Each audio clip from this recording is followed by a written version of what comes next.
So we're going to talk about ministry with young people. Yay! Yeah. So it's great to see you all again, those who are tuning in live. Hello. When you pop on, it'd be great to see you, those who might be tuning in later. Thank you for tuning in and watching. Always remember, there's comments. Yeah, pop some comments down. Let us know what you're thinking. Let us know if there are questions, because we generally have questions about things that are going on, and questions are good. I was doing RI today, and there were plenty of questions. I had a question that I've never had in RI before. So one of the kids asked, well, how was God made? And why was God made? And I've never had anyone go, why was God made? So that was an interesting question. So not something new. So if you've got questions, pop it down. Yeah, and Grover, if you do it live, we'll read it out. I love reading questions. Yeah. But what do we do first? I hadn't forgotten. We want to pay our acknowledgements to the traditional custodians of this land. Particularly, we recognise the ones for the Southside Uniting Church, the Turrbal and the Yagra people.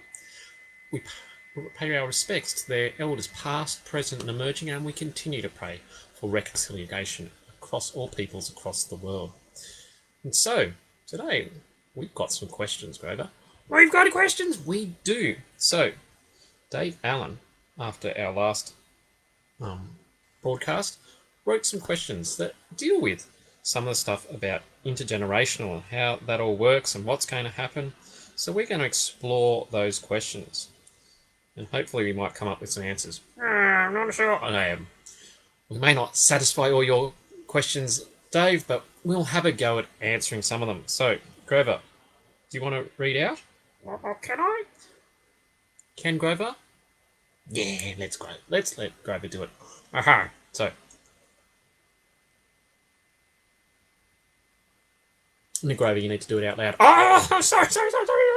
Okay, so, firstly, intergenerational worship. Oh, you're going to do it in your voice. You're going to do it. I'm going to do it in your voice. Firstly, intergenerational worship with home faith formation is a good idea for connected families to reach. Yeah, it is, isn't it? How are we helping the kids or families who find home faith formation difficult to learn or be comfortable with this? And how do we alternately enable them to form and grow their faith? That's a good question. So, for some families, that's just going to be natural and easy to fall into. For many families, it's not the norm. And we recognise that this is a huge culture shift. That yes, many decades ago, faith formation was done in the family, but for the last 3-4 decades, it's been a real shift, maybe even more. And so this is a huge culture shift. It's interesting, we had a planning meeting for the ministry team last week, and we were looking at what things we want to sort of start next year. And to some degree, I was glad that the stuff we're doing now is we're just rolling it through, because I'm thinking I don't have energy to start anything more. But in that sense, the things that we're going to start within the children's and youth ministry is that how we do intergenerational. And let's have services that are specifically and visibly intergenerational. And how do we encourage faith formation in home? And those are two massive culture changes. And so how do we do those? How do we change that culture? And so, yes, for some families, they'll probably find it easy. For most families, and guess what? I'm one of them. It's a struggle. It's not easy. It's how do we have these faith conversations at home? So I guess part of it is trying to provide resources. Part of it is thinking through how can we provide opportunities. So last week I talked about the fact that I was sparked with an intergenerational conversation we were having that day about Emmanuel Uniting Church, who is in their Sunday school time, rather than having a separate Sunday school curriculum, are using the material that they're sending home to work for families to work through. And they're trying to encourage some of the parents to lead that class. And so they're learning the skills through doing that, of having those faith conversations that can then go home. And then their hope is that as time goes on, the kids will start to lead those classes. And they'll be learning how to have these faith conversations, which they can then have those faith conversations at home. I'd love us to explore what that might look like. Now, can I take you off a minute? Yeah, that's right. Now, part of our struggle at the moment is that, we are doing some experiments. So let me say clearly, our services on Sundays face-to-face are experiment time. So I was thinking about what could church look like in the future. And so that pushed to how do we move church to intergenerational. It's an experiment we will be evaluating as we go through the next 3 months. And we might go, that was an experiment, didn't really work. Might come in one of the later questions, but that sense of, so far 2 weeks in, we haven't had a lot of families with kids coming in. So part of our evaluation will be talking with them and going, okay, do the times not work? Does it not work, the fact that we don't have a separate kids program? Is that what you're looking for? And we will adjust and think through what does that mean and how do we shape services that work. So let's be clear from the front, we are experimenting at the moment. So part of the experiment I would love to see is how we're providing those opportunities. Jock and I, prior to COVID, vaguely started talking about what would it look like to have a church families camp. So particularly aimed at the families in the church who have kids, but open to anyone. What if we did that and went away for a weekend? And that would open the chance of what if we had in that time away sessions where parents got to either see modelled or experiment with leading faith formation conversations. So we want to start to try and find opportunities to do that. And I think we're going to talk about that in some of Dave's other questions. But yes, we recognise that some people, this will be easy for most of us. This will be a struggle. And we want to try and walk with people and find ways to do that. Again, this is somewhat difficult in this COVID world that we live in, and we'll explore that as we go along. Remember, we're in this world where it's not just easy, not so easy just to, we're going to meet together. Got to think through a whole heap of stuff. So, to your first question, Dave, yes, it's a great ideal. We're going to try for it. It's going to take a lot of work and a lot of walking alongside families to be able to do that, and we recognise that. Okay. Question two, Grover. Before he notices that we didn't answer question one very well. The second question, how do we ground children's, youth and families group leaders to blend in with the home faith philosophy such that they all understand and integrate with this in practical ways? Cool. Can we combine that with question three? Okay. Question three.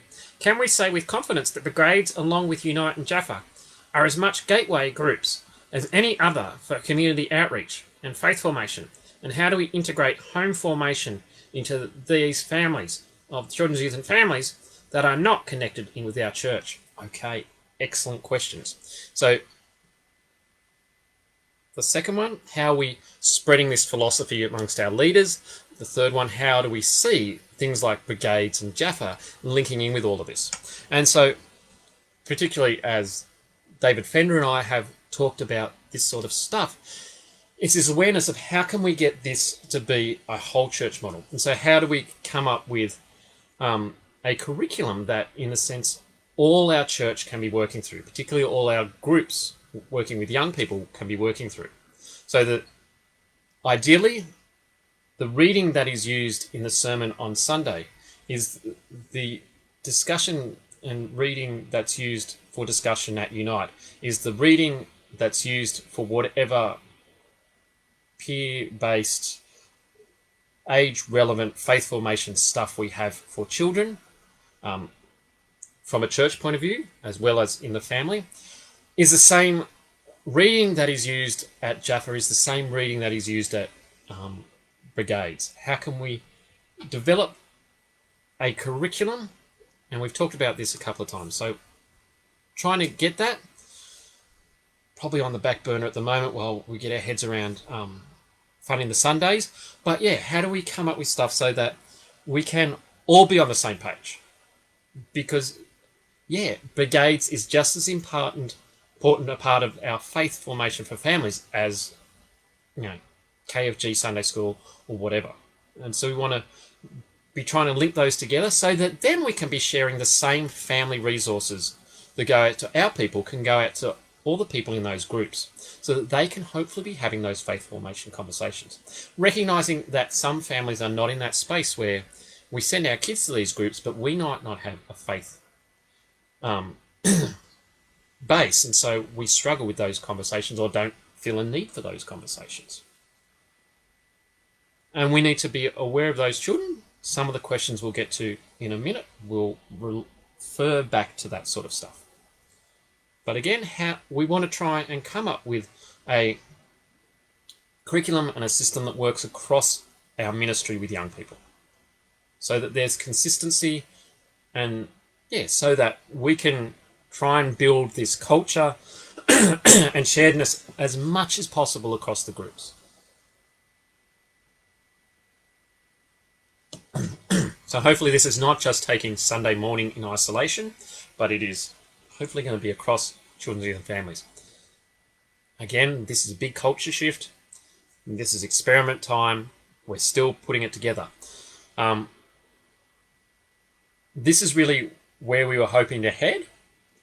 And COVID, in that sense, has opened that door to push the experiment further than we probably would normally have. So we would probably be chugging along and doing this sort of stuff over the next few years. We've seen this as an opportunity. Let's really push the barrow and go see how far we can go. And maybe we'll have to take some steps back to take some steps forward. We might go, we've pushed too fast ahead here. Let's pull that back. But maybe this is the time to completely change the culture, and we can do it. So we're giving it a go at that. Oh, Dave says, "G'day, Grover." Hey, Dave! Mount Gravatt did the camp thing for years, and it was great for intergenerational relationship building. It was. I think I've told the story before, but I remember back to when we were in high school, and we went on a church camp. And one evening, sitting around a fire outside, and we as the teenagers taught the adults and all the old people how to play the jelly bean game. And our jelly bean game was, you're in a dark tent usually, but you're outside. So each person gets a jelly bean, and you're not allowed to look at your jelly bean. And then you take a bite it in half, and you've got to guess what colour your jelly bean is. And if you guess the right colour, you get a point. If you don't guess the right colour, you don't get a point in a few rounds. And it was amazing to see these old people playing the jelly bean game because the teenagers were teaching them. So yes, absolutely. We want to find opportunities to do that intergen stuff. Camps are great. Camps are also that peak experience that we've talked about. It's a great time for intentional relationship building. So there's a whole heap of reasons why camps would be great. The amount of organisation scares me, but that's all right. We'll get there. So, yes, doing camps. And that will be part of our whole program. So, answers to 2 and 3, Dave, is trying to come up with a program that will be across our children's, youth and families groups so that all can use the same sort of material and all feel just as important as the other. So we don't want some going up feeling, oh, well, we're not really part of Southside. We want all the groups to feel, yes, we're absolutely part of Southside. Okay, can I do the next one? You can do the next one. Okay, 4th. Should we be more intentional with our families than just providing material to share? Absolutely. Yes. So we want to find ways, times of how do we train them up, how do we give them opportunities to explore what it means to be sharing their faith with their families. Again, it's that difficulty of the moment of how do you find time to do that. It's that difficulty of them at the moment of, COVID has not decreased the amount of work we as a ministry team are doing. In fact, it's increased. So I'm now back to in person with all the activities we were doing before COVID hit. And now we have a Tuesday evening spot, which is great. Loving talking with those of you who are tuning in, helping us to get the message out there. We now have the Wednesday video that goes out that needs to be written, filmed, edited.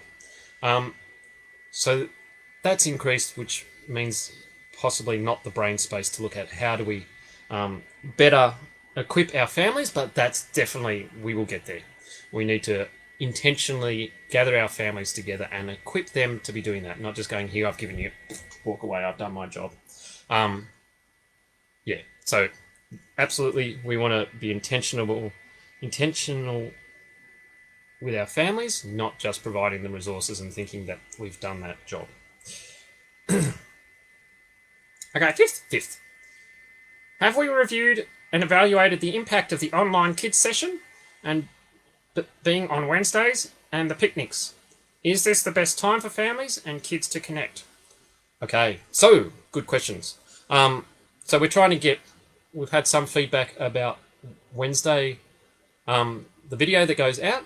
And in that sense, it's up online so that families can do it from Wednesday or whenever it fits after that. I think Oliver still has to catch up on last week's. That's all right, you went in last week's. Oh, that's a good reason to miss it.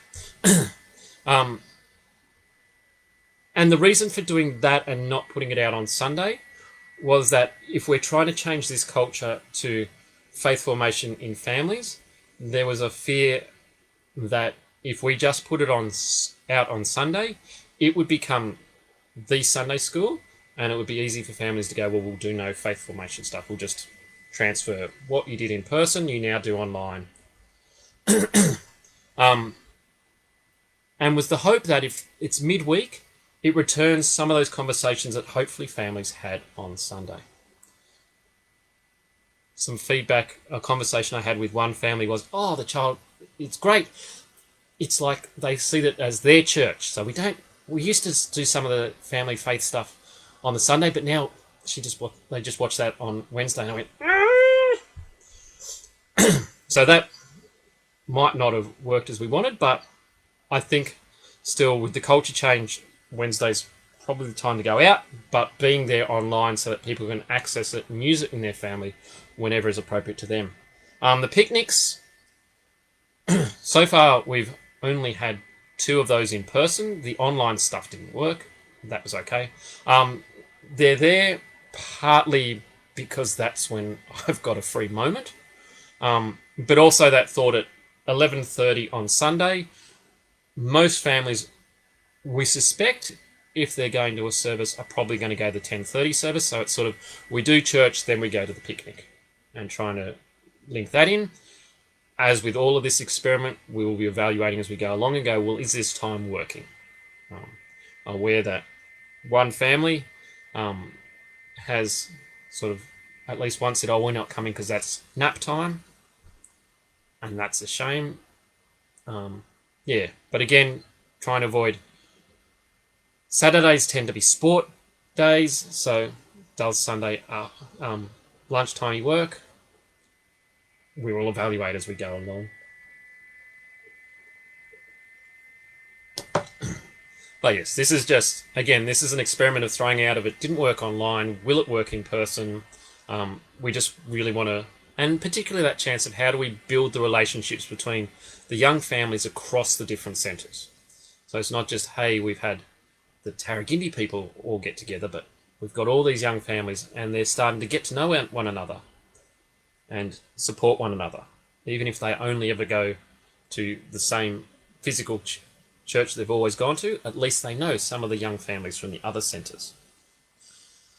But yes, so we will explore with that, find ways to connect. And again, we'll be evaluating as we go along, is the online stuff the best way to connect with children? I would suspect as we go along, again, my hope would be that we form some peer-based, age-specific faith formation stuff for our children that's meeting in person. So while possibly some sort of online video might remain, I want us to be doing some sort of in-person gathering. And I think I said last week, my ideal would be that we have a time of Sunday school where we have stuff for kids, for teens, and for adults. And so we're all learning and pushing deeper in our faith. That would be the ideal. So yes, we will continue to explore what that looks like and find what are the best ways for families and kids to connect. Because that's obviously the most important as opposed to what fits with my schedule or whatever. Okay, next one. Next one, Grover. We're up to 6. I think we're up to 6. What are the practical ways that older folk can make intentional connections, relationships apart from worship times? And can we do some focusing on this aspect? Awesome question. So we've talked in the past about that need for the older generation to be making connections with the younger generations. And so, again, while we talk about, wouldn't it be great to have a camp for the families of the church? Wouldn't it be awesome if some of the older people went, we're going to come along to that because we want to build some connections with those young people? How do the older generations build connections with the younger people? Again, hard in COVID times, but if you're starting to build a connection with a young person on Sunday, and occasionally having a chat with them, and you discover, hey, they play for Paul's soccer team, go and watch some of their games. Just turn up.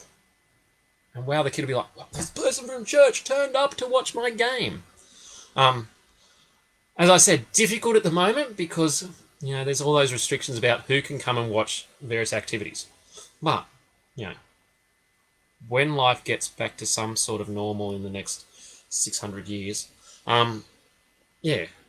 finding out sports they're playing, dance, musicals, things like that, just going along and being there says a whole heap to a kid, And in that sense is sort of easy to do because you're not going to be alone with the child. You're just part of a group standing there. So you don't need to worry about how am I connecting in faith ministry with children and stuff like that. Oh, Dave says, ooh, all-age Sunday school type. That's the way Sunday school started in the 1880s. Yeah, and it's the way the Baptist Church in Sale, where I grew up, did Sunday school. And it's the way that Merriwar Church was starting. Well, no, I think that would be the hope where they would go to with Sunday school. They were starting with the kids meeting together for Sunday school and then everyone going into church. So Sunday school before church and then church. But yeah, I think the ideal would be all-age Sunday school where we're all learning and pushing. Let's get excited about that. But I've got sidetracked. I have got sidetracked. So the older generations connecting with the younger. Yeah, finding ways that you can just be there in their activities. So yes, if you're in a big group, you don't have to worry so much about leader-child ratios and things like that because you're just there in the crowd. You might talk to them, read one or two youth workers who talk about, I go and watch their game and I take along a sports drink to give them, turn up, hey, I'm here to watch the game here, you might want that. Or you might chat with them after the game, here, have this drink, it'll recover you. So, you're not taking them away from anywhere and you can do it where everyone can see you. But just, be there, let them be aware that you're there, maybe give them something to encourage them. All good. If you feel uncomfortable about that, let me know that you're going to be there and, we can cover off all this SMC stuff, Safe Ministry with Children stuff, all good. But just being present, knowing the children's names. So there is an amazing power in knowing names, which every children's and youth worker says, and I sit there and go, but I can't remember names. So I'm hopeless at that. But if you can remember kids' names, they'll go, oh, wow, you remembered it. And always think back to when you were a young person, which for some of us can be difficult, but think about how you saw adults and think about what your reaction would have been if one of those adults said your name and it wasn't, Richard, stop that now, but was, hey, I just want to chat with you. Hey, how's your soccer going? Things like that. Or turn up with your game, you'd be like, wow, this person who is old and I might look up to actually has an interest in me. So, yeah, again, it doesn't have to be I'm sitting down with you for an hour a week for a deep mentoring relationship. It can just be I'm investing time in you and showing that you're important by turning up to some of the things that you do. And that shows you're important, and maybe we'll get to have some conversations along the way. Okay, last question from Dave. Oh, number 7. It's very, very number of completeness and holiness, Dave. So well done. 7 questions. Oh, very holy. Next time maybe we'll have 3 for the Trinity. Oh. Okay, 7. How do we find new ways for our core connected kids who are not in any of our children's, youth and families groups to have peer interactions and formation consolidation beyond the worship setting? So yeah, I think, again, probably ties in with a whole bunch that we've said. But yes, at the moment, because of COVID restrictions and things like that, yes, we're aiming at what do we do in the worship space. But yeah, my hope would be as things start to settle, we either get used to the new normal or the new normal returns somewhat to the old normal. We start to find spaces where our church kids who might not be in brigades or Unite or Jaffa have a space where they can be forming those peer relationships, because that is crucial. That's one of our pillars, so we need to make sure that we're doing that. So yeah, definitely looking at how do we give those opportunities. Again, as I said, we're sort of running to keep up with this experiment at the moment. And so there's lots to think through. These questions are great, Dave, because they force me to think through the stuff and go, yeah, it's there in the back of my head, and maybe we need to move some of this to the front of the head. And with all experiments, some of the stuff we'll get right. Some things we might mess up on. Some might be failures. So keep reminding us. Keep saying, hey, have you thought of this? Have you forgotten that? This area is being missed out. If you're hearing feedback, please feedback to me. It was interesting. We were sitting in a ministry team meeting a couple of weeks ago, and someone, after I'd sent out a letter to the young families saying, look, we're going to try intergenerational, there won't be Sunday school, stuff like that. And one member of the ministry team said, oh, I've had a bit of kickback on that.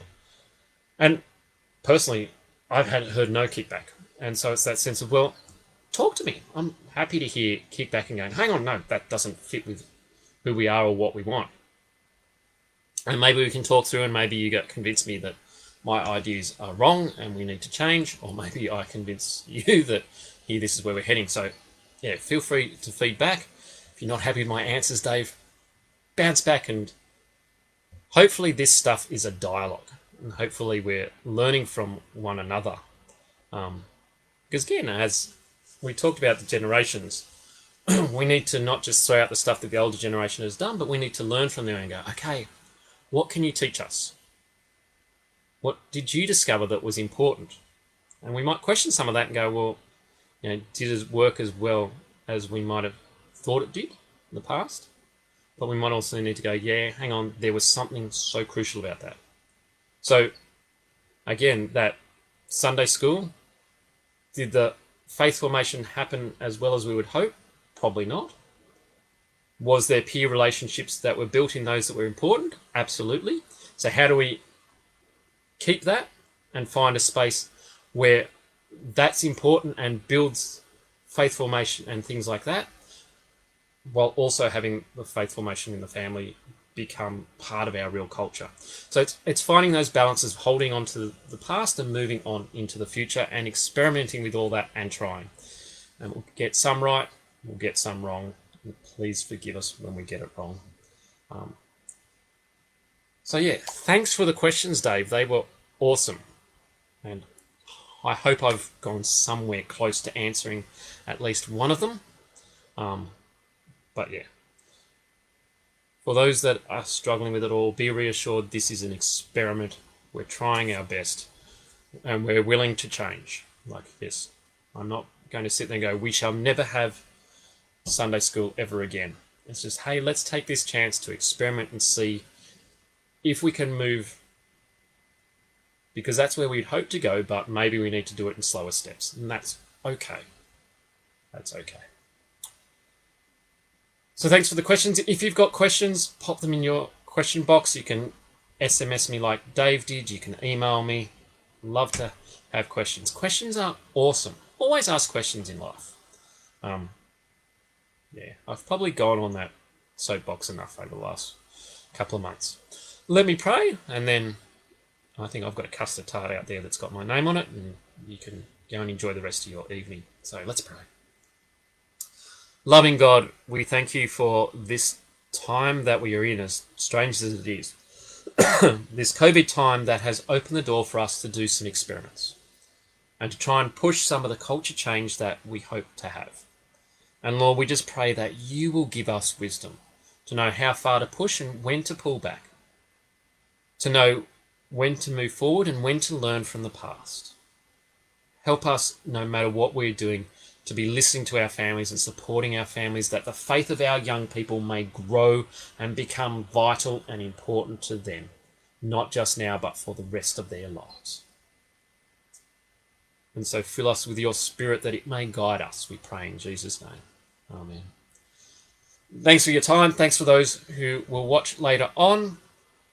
We'll see you again next Tuesday, if not before. Take care, everybody.